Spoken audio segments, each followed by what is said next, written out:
असेतु सिन्धुपर्यन्ताया यस्य भारतभूमिका पितृभूः पुण्यभूमिश्चैव स वै हिन्दूरिति स्मृतः।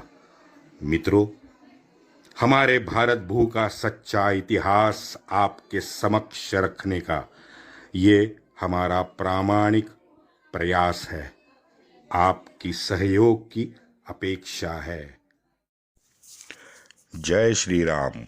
योगेश अनंत काले सभी सुनने वालों को प्यार भरा नमस्कार।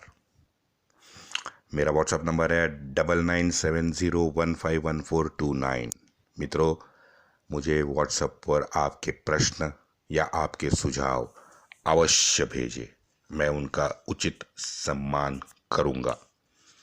तो मित्रों, ये 37 साल के यथा तथा चलाए शासन का अंत हुआ और फिरोज कब्र में डाल दिया गया।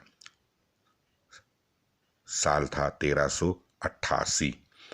अब एक नराधम मर गया तो भेड़ियों का सरदार आ गया। इस्लामी पशुओं की नज़र तो 1000 साल से भारत भूमि पर थी ही, हम सब जानते हैं, आज भी है। 1311 में कासिम आया गया, गजनी आया गया, घोरी आया गया, फिर वो गुलाम वंश के जो 5-6 आए वो गए। बीच में 30 साल खिलजी आया, खिलजी ने नोच लिया।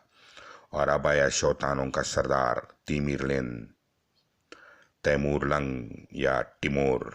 ये वही पशु था जिसके वंशजों ने 1707 तक पूरे हिंदुस्तान को बर्बाद कर दिया। वैसे फिरोज शाह की बर्बरता हमने देखी है जब नागरकोट के ज्वालामुखी मंदिर में उसमें मंदिर के गायों को काट के उनकी पूंछ उन्हीं ब्राह्मणों के गले में लटका दी थी। लेकिन भाई, हमारी पाठ्य पुस्तकों में तो ये अपना भगोड़ा फिरोज जो 50 बार हार चुका है, वो विद्वान है, देवदूत है, भारत भाग्य विधाता है, रिफॉर्मिस्ट है, सेक्युलर है, पता नहीं और क्या क्या है। इस खूनी जानवर का एक बेटा था मोहम्मद तुगलक दूसरा। ये 1390 में आया, 1394 तक शूर हमारे राजपूत और उनके ही अन्य मोमिन जागीरदार, उनसे बच बच कर इसने सत्ता में राज किया। लेकिन इस क्रोधी नपुंसक ने भी हजारों हिंदू कत्ल करके अपने बाप की वंशावली को सिद्ध कर दिया वो 4 साल में। अब पता नहीं हमारे भांड वामपंथी एक ही तरह के अत्याचार करने वाले इस बेटे को गाली देते हैं और उसके बाप फिरोज को ताली देते हैं। ऐसा क्यों, मुझे आज तक समझ नहीं आया। ये 1394 में मोहम्मद तुगलक मर गया तो उसका बेटा आया, हुमायूं या सिकंदर। अब पता नहीं कैसे उसी साल 1394 में वो मर गया। बाद में कोई मोहम्मद आया। विद्रोह, क्रोध, अस्वस्थता, ये तो पूरे भारतवर्ष में चरम पे पहुंच ही गई थी। बंगाल, लाहौर, पंजाब, गुजरात, मालवा दिल्ली सल्तनत से कटके स्वतंत्र ऑलरेडी हो चुके थे। हालात तो इतने खराब हो गए थे कि इन इस्लामी जानवरों के या ये जो नपुंसक मोहम्मद जो था वो दिल्ली के एक भाग पर, और उसका चचेरा भाई था नुसरत शाह, वो बची हुई आधी दिल्ली पर राज कर रहा था। क्या मजाक है, देख लो, दिल्ली सल्तनत, अरे बाप रे। दिल्ली के 2 भागों में दोनों को राज करना पड़ रहा था। अब इस समय की धांधी में 1398 में तिमूर एक आंधी की तरह उत्तर भारत में घुस गया। उसका तो बस एक ही एजेंडा था, लूट, तबाही, धर्मांतरण। सच्चा सुन्नत पे चलने वाला ये मोमिन था, खूनी दरिंदा। गोरी से ज्यादा ऊधम इसने मचाया है।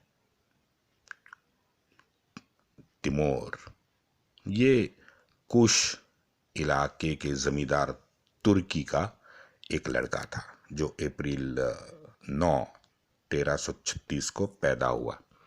अब कोई कथाकार इसे चंगेज खान का वंशज मानते हैं, कोई कहते हैं कि गरीब बकरी चराने वाले कबीले के कबीले से इसको जोड़ते हैं, लेकिन तैमूर जो है वो खुद को चंगेज से जोड़ता था। बहादुर था, लड़ाकू था, और इसी वजह से तैमूर 25 की उम्र में ही तुर्कस्तान का शासक बना। लेकिन इसको भी विरोध के कारण ये लड़ाकू, बहादुर, पराक्रमी 25 साल के लड़के को सन 1369 में सऊदी के बीहड़ में भागना पड़ा था। लेकिन लड़ाकू था तो फिर उठ गया, समरकंद पे हमला किया। समरकंद को जीतने के बाद फिर से वो सुल्तान बन गया, और जैसे बना तुरंत खुरासान के अमीर हुसैन पे वार किया और उसको काट डाला। यहाँ पे ये शिया सुन्नी ये झगड़ा आपको याद रखना पड़ेगा। 1390 में बल्ख का राजा बना। वैसे मैं आपको बता दूं मित्रों कि बल्ख जो है ये संस्कृत भाषा का का एक अपभ्रंश है। वैसे दिल्ली में विष्णु स्तंभ के शिलालेखानुसार हिंदू राजा ने वाल्ही का जीत लिया था। लेकिन अब ये वामपंथी ये तो हमें कभी नहीं बताएंगे कि अफगानिस्तान यानी अफगानिस्तान, इराक, ईरान, इजिप्ट, ये खुरासान है, बाल्ख है, लेबनान, सऊदी, इजिप्ट, सभी जगह तो सनातन परंपरा वाले ही लोग राज कर रहे थे। बहुत सारे लोगों ने इस पे खोजबीन भी की है, पेपर प्रोड्यूस किए हैं। कुछ नाम मैं आज आपको गिनवाना चाहता हूँ। सीताराम गोयल जी, पुरुषोत्तम नागेश ओक जी, फालोलिन, फ्रा पानोलाइन डी तान, बार्टोलियमो, ये पुर्तगाली दिख रहा है कुछ, और इसका ये voyage to Indies, East Indies, voyage to East Indies, इसका एक अनुवादक है रॉबिन लेन फॉक्स। इसका नाम लेना बहुत जरूरी है, इसने बहुत बहुत ज़्यादा डिस्कवरी की हैं। और आखिर में मुझे नाम याद आया अभी, माननीय हेमचंद्र राय चौधरी जी। मित्रों, हमारे पूरे 15 साल के शिक्षा में हमने कभी इन सच्चे अभ्यासक और अपनी जीवनी उसके लिए खपा देने वालों के नाम भी नहीं सुने हैं। सोचो क्यों। आखिर में एक ही बताता हूं कि इस्लाम के नबी मोहम्मद के चाचा भगवान शिव की उनकी कविताएं आज प्रसिद्ध है। विक्रमादित्य ने मक्केश्वर मंदिर में जब भारत की 5 पूज्य नदियों के जल से मक्केश्वर जी का जलाभिषेक किया था, तो कुछ 3 कविताएं लिखी गई थी। वो कविता आज भी बगदाद यूनिवर्सिटी में मौजूद है। लेकिन यहाँ हिंदुस्तान में हमें आहिस्ता आहिस्ता अंधा बना दिया। बस अंधा बनो, सुनो, मानो। हमारी तो जैसे मैंने पहले बताया कि कोहम की परंपरा थी, ज्ञानी के बहुत बड़े खोजी थे हम, लेकिन हमको अब ब्लाइंड फॉलोअर्स बना दिया गया है, या कोशिश तो बार बार चल रही है गत 250 साल से।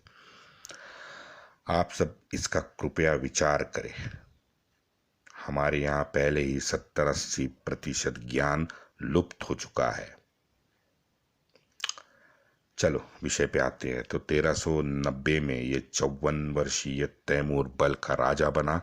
अपने 69 साल में टिमोर ने लगभग 35 लड़ाई। वैसे हमारे सनातनी हिंदू ब्राह्मण बाजीराव ने 41 लड़ाइयाँ लड़ी थी और एक भी नहीं हारा। तैमूर 69 साल में 35 लड़ा और 2 हारा। लेकिन शूर तो था, ये तो मानना पड़ेगा। टिमोर ने हरिद्वार से लेके इजिप्ट कैरो तक नंगा नाच किया है। कंदहार, ईरान, इराक, इजिप्ट तक के देश बर्बाद कर दिए। हालांकि तैमूर अनपढ़ था, लेकिन उसके जीवन पर शायद उसने ही एक पुस्तक लिखवाई थी, मलफुजान तिमूरी या तुजा के तिमूरी। ये उसने खुद लिखवाई है शायद। लेकिन अनेक चापलूसों ने अनेक तरह से इसका कालखंड दर्ज किया गया है। ये कंट्रोवर्सी है।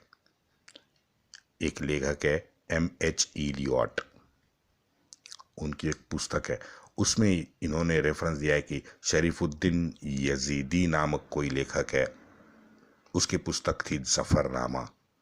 जफरनामा में पूरी तरह से तैमूर का महिमा मंडन किया गया है।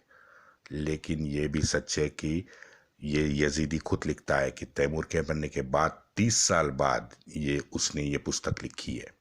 ये वैसा ही है जैसे कुरान और हदीस, जैसे वो 100, 200, 250 साल बाद लिखी, आप समझ सकते हो। इलियट का कहना है कि यजीदी ने शायद वही लिखा है जो तैमूर के ज़माने में तैमूर ने लिखवा लिया था। क्योंकि अब ये झूठ देखो कि जफरनामे में तैमूर खुद को सुन्नी कहता है, और असल में अब नई खोज जो हुई है उससे तो पता चलता है कि वो तो शिया था। तैमूर ने कहा कि मुझे कुरान के आदेश अनुसार गाजी बनना था, ये उसकी ख्वाहिश थी।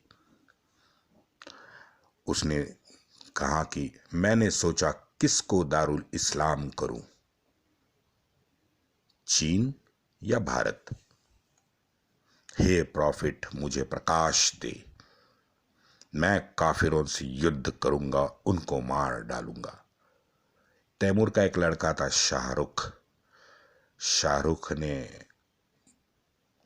मोहम्मद सुल्तान, उसने कहा कि भारत तो सोना और जवाहरों से भरा पड़ा है। तो तैमूर ने तुरंत घोषणा की कि आओ मुजाहिदो, इस काफिर दारुल हर्ब बुत परस्त हिंदुस्तान से युद्ध छेड़ो।